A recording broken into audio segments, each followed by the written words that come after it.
Hello and welcome to the Generation Esports Report. I'm Coach Alney. And I'm Gracie Starr. And we have a very exciting episode planned for you today. With the launch of the new Xbox and PlayStation, we thought it'd be fun to dive into the history of these video game consoles and their impact on both gaming and esports. Today, we're going to be diving into the PlayStation.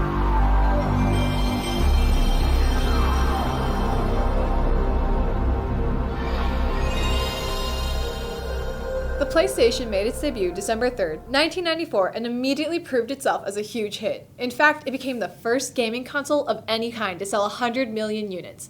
How the PlayStation came to be, though, is an interesting story. Originally, Sony was working with Nintendo to build a CD-ROM for Nintendo's Super NES console. The add-on made a debut at CES in 1991, but the day after the unveiling, Nintendo announced it would be going with Philips to produce the CD-ROM. This upset the president of Sony so much that he decided to bring together an entire development team to build out their technology as a complete gaming console to compete with Nintendo. This proved to be a huge misplay by Nintendo by creating its largest competitor in the process. Not only did the PlayStation sell better than anything Nintendo had put out, but PlayStation's team was able to innovate faster, leading to the launch of the PS2 a full year before the GameCube.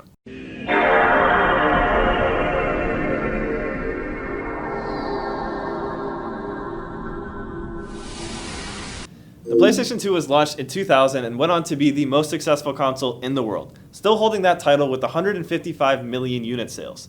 To compare, rival consoles Xbox and GameCube sold a combined 47 million, despite the Xbox being technologically more advanced in pretty much every way.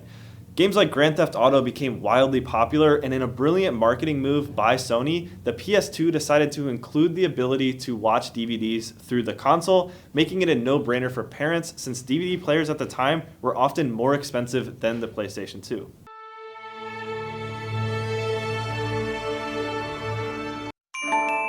The PlayStation 3 was released in 2006 with huge upgrades over the PS2, introducing brand new technology in gaming such as motion sensing, Blu-ray discs, and a large internal hard drive.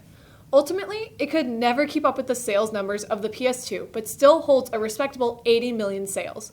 The console was held back by a higher price tag than competitors and a general lack of appeal from game developers who found the console difficult to program for.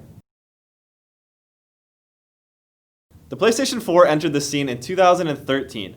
Development for the fourth PlayStation was very intensive and began 5 years before it was announced.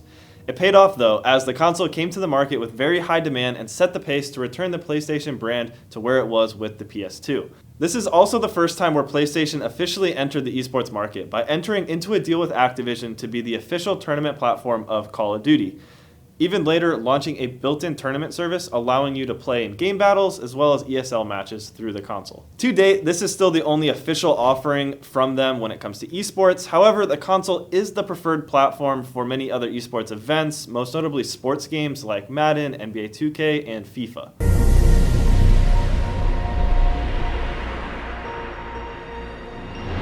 This brings us to today with the launch of the PS5.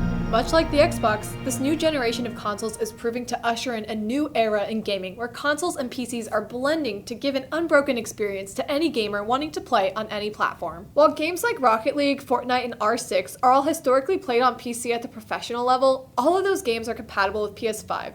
And with crossplay becoming more common, we're seeing less tournaments being restricted on the basis of platform. With that said, PC is still the preferred platform as we saw with Call of Duty, announcing this year that its pro scene is switching to PC. I hope this gave you a better understanding of the history of the PlayStation and its involvement in esports. And with that, that's going to be this week's episode of the Generation Esports Report. If you enjoyed the show, please hit that subscribe button. We're here every week. Otherwise, we'll let you get back to the grind.